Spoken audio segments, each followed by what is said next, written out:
Hi friends, நம்ம group 2A mains examsக்கான top 25 GS topics வந்து பார்த்துட்டு இருக்கோம். இதுல வந்து பாத்தீங்கன்னா நம்ம topic 5 வந்து பார்க்க போறோம்.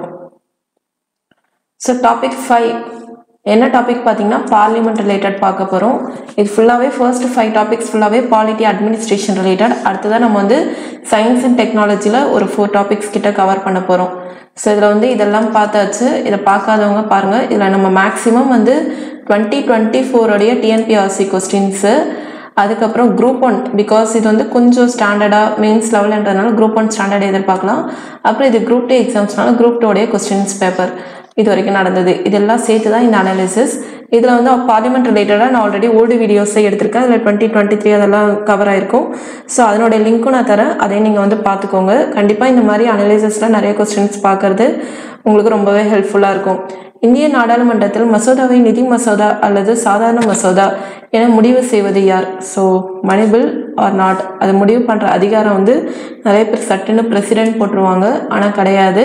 இதுக்கான அதிகாரம் வந்து பார்த்திங்கன்னா சபாநாயகர் ஸ்பீக்கருக்கு தான் வந்து உண்டு. ஸோ பிரசிடெண்ட்டோட வேலை வந்து என்ன பார்த்தீங்கன்னா, அவர்கிட்ட வந்து ப்ரியராகவே பெர்மிஷன், அதாவது ஒரு பில் பாஸ் பண்ண போகிறோம் அதுக்கான பெர்மிஷன் தான் பிரசிடெண்ட் வந்து வாங்குவாங்க.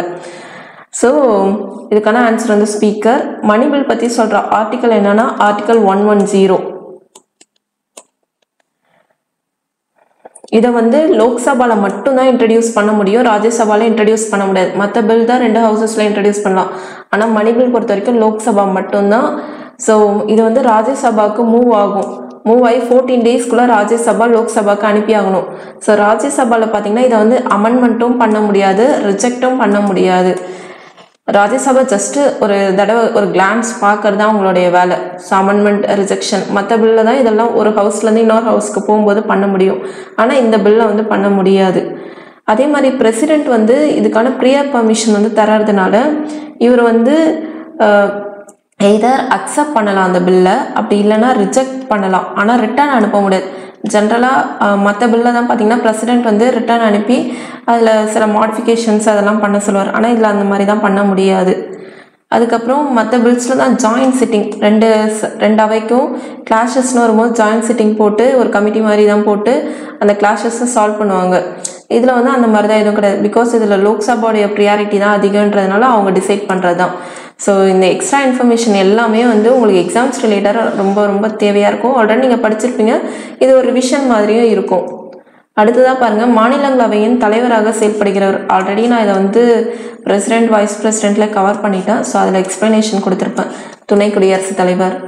அடுத்தது சரியான கூற்றை தேர்வு செய்க. மாநிலங்களவை உறுப்பினர் ஆவதற்கு 30 வயதுக்கு குறைவாக இருத்தல் வேண்டும். கண்டிப்பாக வந்து கிடையாது. 30 years கம்ப்ளீட் ஆகியிருந்தால் தான் ராஜ்யசபாவுடைய மெம்பராக இருக்க முடியும். லோக்சபாவுடைய மெம்பர் ஆகிறதுக்கு 25 years கம்ப்ளீட் ஆகியிருக்கணும். மாநிலங்களவை உறுப்பினர்கள் நேரடியாக மக்களால் தேர்ந்தெடுக்கப்படுகின்றனர். இதுவும் வந்து கிடையாது, இன்டைரக்டாக தான். இந்த எம்எல்ஏஸ் இதில் இருந்து தான் செலக்ட் ஆகி இதுக்கு போவாங்க. லோக்சபா பொறுத்தவரைக்கு தான் டைரெக்டாக பீப்புள் மூலம் செலக்ட் ஆவாங்க. ஸோ இதுவும் வராது. இலக்கியம், அறிவியல், கலை, சமூக சேவை ஆகிய துறைகளின் சிறந்த அறிவு மற்றும் அனுபவம் பெற்ற 12 நபர்களை மாநிலங்களவைக்கு குடியரசுத் தலைவர் நியமிக்கிறார். ஸோ இது வந்து கரெக்டு.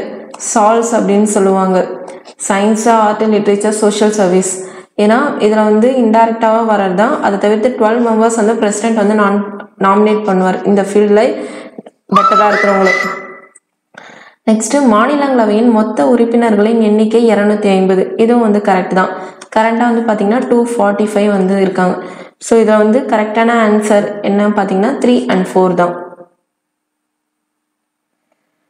ஜென்ரலாக ராஜ்யசபா இது வந்து upper house, council of states அப்படி தான் சொல்லுவாங்க. இது எப்போ வந்து ஃபர்ஸ்ட் உருவாகியிருக்கு பார்த்தீங்கன்னா 3rd April 1952. இது ஆல்ரெடி டிஎன்பிஎஸ்சில் கேட்டிருக்காங்க, நோட் பண்ணிக்கோங்க.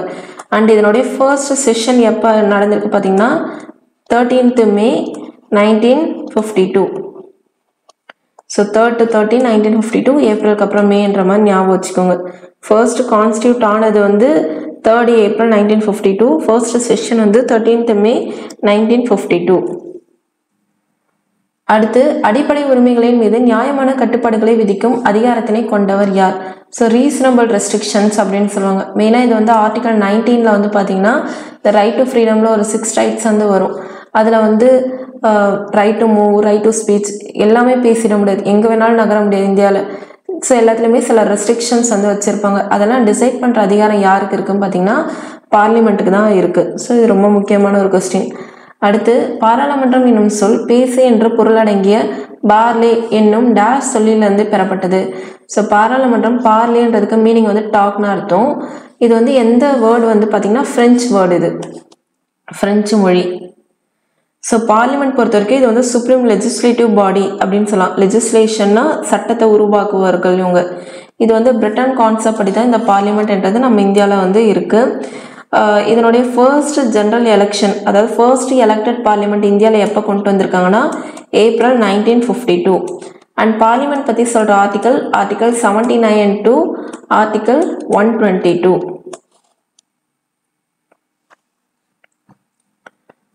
அடுத்து, அரசமைப்பின் 249வது உறுப்பின் படி ஒரு அதிகாரத்தை மாநில பட்டியலிருந்து மத்திய பட்டியலுக்கு நாடாளுமன்றத்தால் மாற்ற முடியும். ஸோ இது வந்து கரெக்டு. அதாவது ஸ்டேட் லிஸ்ட்லேருந்து யூனியன் லிஸ்ட். இப்போ 42nd அமெண்ட்மெண்ட் 1976 அதுபடி தான் வந்து பார்த்திங்கன்னா நிறைய விஷயம் வந்து ஸ்டேட் லிஸ்ட்லேருந்து யூனியன் லிஸ்ட்டுக்கு வந்து ட்ரான்ஸ்ஃபர் ஆகிருக்கும். மெயினாக எஜுகேஷன் இந்த மாதிரி இதுதான். அதனால தான் நீட் இதில் தான் வந்து பார்த்திங்கன்னா யூனியன் கவர்மெண்ட் முடிவு பண்ணுறது தான் ஹை ப்ரியாரிட்டியாக இருந்தது. ஸோ தேசிய நலன் கருதி நாடாளுமன்றம் இம்மாற்றத்தை செய்யலாம். இது வந்து கரெக்ட் தான். நேஷ்னல் இன்ட்ரெஸ்ட் பொறுத்து பார்லிமெண்ட் இதை டிசைட் பண்ணலான்னு சொல்கிறாங்க. ஆனால் இதெல்லாம் பொலிட்டிக்கல் ஆஸ்பெக்ட், அவங்களோட வியூ படி தான். மெயினாக இந்திரா காந்தி பீரியடில் இதை வந்து அவங்களுடைய அந்த பதவி போயிடக்கூடாதுன்றதுக்காக இந்த மாதிரி மாற்றிருப்பாங்க. பிகாஸ் மத்திய அரசாங்கம் முடிவு பண்ணுறதான்ற மாதிரி. ஸோ ஜஸ்ட் இதை வந்து கொஸ்டினாக தெரிஞ்சுக்கும் போது ரெண்டுமே வந்து கரெக்டாக ஆர்டிகல் 249 ஞாபகம் வச்சுக்கோங்க. அடுத்து, பண மசோதா பாராளுமன்றத்தின் இரு அவைகளிலும் அறிமுகப்படுத்தப்படுகிறது கிடையாது. இப்போதான் நம்ம ஃபர்ஸ்ட் இதில் வந்து பார்த்தோம். மணிபில் வந்து லோக்சபா, லோயர் ஹவுஸ்னா லோக்சபா, அப்பர் ஹவுஸ்னா ராஜ்யசபா, இதில் மட்டும்தான். பாராளுமன்றத்தின் கீழ் சபை மக்களால் தேர்ந்தெடுக்கப்பட்ட அமைப்பாகும். ஸோ இது வந்து கரெக்ட். இதெல்லாமே பாருங்கள், ஒரே 2024 கொஸ்டின்ஸ் தான் ஒரே மாதிரி தான் ரிப்பீட் ஆகுது. வேறு வேறு டைப்பில் வந்து ரிப்பீட் ஆகுது தவிர்த்து ஒரே கான்செப்ட்லேருந்தே ரிப்பீட் ஆகுது. ஸோ இது வந்து கரெக்ட் ஸ்டேட்மெண்ட். ஏன்னா லோக்சபா பொறுத்த வரைக்கும் மக்களால் தேர்ந்தெடுக்கப்பட்டு தான். A is false, R is true. கீழே கொடுக்கப்பட்டுள்ள உயர் பதவி அலுவலர்களின் பட்டியலை கவனித்து அவர்கள் பதவியின் அடிப்படையிலான முன்னுரிமை படிநிலை பட்டியலை கண்டறிக. ஸோ ஹைராரிக்கல் ஆர்டர் வந்து கேட்குறாங்க. இந்த இதிலே வந்து நமக்கு வந்து தெரியும், ஃபர்ஸ்ட் வந்து பிரசிடென்ட்டு, அதுக்கப்புறம் வந்து vice president, prime minister. So இந்த மாதிரி ஒரு ஆர்டர் வந்து இருக்குல்ல. ஸோ இந்த ஆர்டர் வந்து நீங்கள் ஒரு புக்கு, இப்போ இன்ஸ்டியூட் புக்ஸ் அந்த மாதிரி ரெஃபர் பண்ணிங்கன்னா ஒரு 20 ஆர்டராவது இந்த மாதிரி படித்து வச்சுக்கோங்க. ஸோ இது வந்து பார்த்தீங்கன்னா ஃபர்ஸ்ட் ப்ரியாரிட்டி இதில் யாருக்கு இருக்குன்னு பார்த்தீங்கன்னா சீஃப் எலெக்ஷன் கமிஷனர், தலைமை தேர்தல் ஆணையருக்கு தான் ஃபர்ஸ்ட்டு. அதுக்கடுத்து யாருக்குன்னு பார்த்தீங்கன்னா டெப்யூட்டி ஸ்பீக்கர் ஆஃப் லோக்சபா, மக்களவை துணைத் தலைவர். அதுக்கடுத்து யாருக்குன்னு பார்த்தீங்கன்னா கேபினெட் செக்ரட்டரி, மத்திய அமைச்சரவை செயலர். அடுத்து சீஃப் ஆஃப் ஆர்மி ஸ்டாஃப், தலைமை இராணுவ அதிகாரி. ஸோ இந்த ஆர்டர் வந்து இங்கே ஜஸ்ட் லேர்ன் பண்ணிக்கோங்க. பட் இந்த டாபிக் வந்து கொஞ்சம் பார்த்துக்கோங்க. அட்லீஸ்ட் ஒரு 20-25 போஸ்ட்டு. சுதந்திர இந்தியாவின் முதல் நிதி அமைச்சர் யார்? பட் பிரசன்ட் நிர்மலா சீதாராமன் நமக்கு எல்லாருக்கும் தெரியும். இண்டிபெண்ட் இந்தியாவோட ஃபர்ஸ்ட் ஃபினான்ஸ் மினிஸ்டர் வந்து R.K. Shanmugam Chettiar. So independent இந்தியாவில் முக்கியமான போஸ்ட் எல்லாமே கொஞ்சம் கொஞ்சம் பார்த்து வச்சுக்கோங்க. அடுத்து, பின்வருபவருள் எவர் ஒருவர் விதிமுறைகள் குழு, பொது நோக்கங்கள் மீதான குழு, பணி ஆலோசனை குழு ஆகியவற்றின் பதவி வழி தலைவர். ஆல்ரெடி நான் எக்ஸபிஷியோனா என்னென்ன மீனிங்ஸில் இருக்கு. வேற ஒரு இதில் மெயின் ஹெட்டாக இருப்பாங்க, அவங்க வேற ஒரு இதுக்கு ஹெட்டாக இருப்பாங்க. ஸோ இதுக்கான ஆன்சர் வந்து ஸ்பீக்கர் தான். மோஸ்ட் ஆஃப் த கமிட்டிஸ்க்கு ஹெட் வந்து ஸ்பீக்கராக தான் இருக்காங்க. Rules committee, general purpose committee, business advisory committee, இதுக்கெல்லாம் ஹெட் வந்து பார்த்தீங்கன்னா ஸ்பீக்கர் தான். அடுத்து, பாராளுமன்ற உறுப்பினர்களுக்கு பின்வருவனவற்றும் முறை சார்ந்த கருவியாக இல்லாத நிலையாக இருப்பது எது? ஸோ முறை சார்ந்த கருவி அப்படின்னா என்ன பார்த்தீங்கன்னா, இப்போ ரூல்ஸ் ஆஃப் ப்ரொசீஜர்னா பார்லிமெண்ட்டில் சில ரூல்ஸ் வந்து இருக்கும். அதில் இந்தந்த ரூல் இந்தந்த டைம் படி நடக்கணும், அதெல்லாம் இருக்கும்.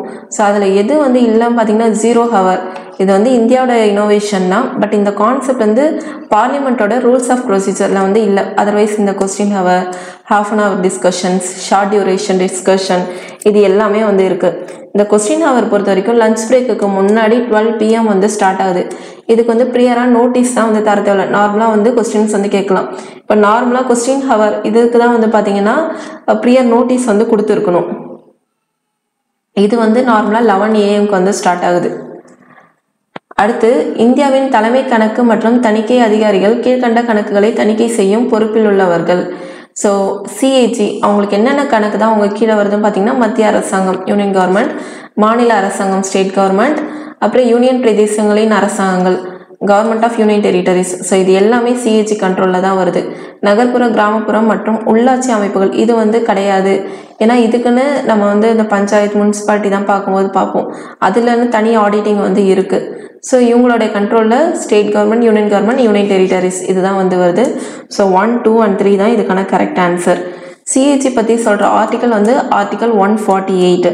148ல் சிஏஜியோட அப்பாயின்மெண்ட்டு, ஓத்து, அவங்களோட கண்டிஷன்ஸ் ஆஃப் சர்வீஸ் அதெல்லாம் வருது. அண்ட் ஆர்டிக்கல் 149 வந்து பார்த்திங்கன்னா சிஏஜியோட டியூட்டிஸ் அண்ட் பவர் பற்றி சொல்கிறாங்க. அதுக்கடுத்து எந்த வருடம் பாராளுமன்றத்தில் அலுவல் மொழி சட்டம் இயற்றப்பட்டது? ஸோ எந்த இயர் பார்த்தீங்கன்னா அஃபிஷியல் லாங்குவேஜ் ஆக்ட் வந்து 1963. அடுத்து கீழ்கண்ட பாராளுமன்ற குழுக்களில் எந்த ஒரு குழு பாதி நீதி பரிபாலன் தன்மையுடையது? So semi judicial. ஜெனரலாக கமிட்டிஸ் வந்து நிறைய விஷயத்தை தான் டிஸ்கஸ் பண்ணுவாங்க. ஆனால் முடிவெடுக்கும் அதிகாரம், நீதி சார்ந்த ஒரு இது வந்து எந்த கமிட்டிஸ்க்கு வந்து இருக்குது பார்த்தீங்கன்னா சிறப்புரிமை குழு, கமிட்டி ஆன் ப்ரிவிலேஜஸ்.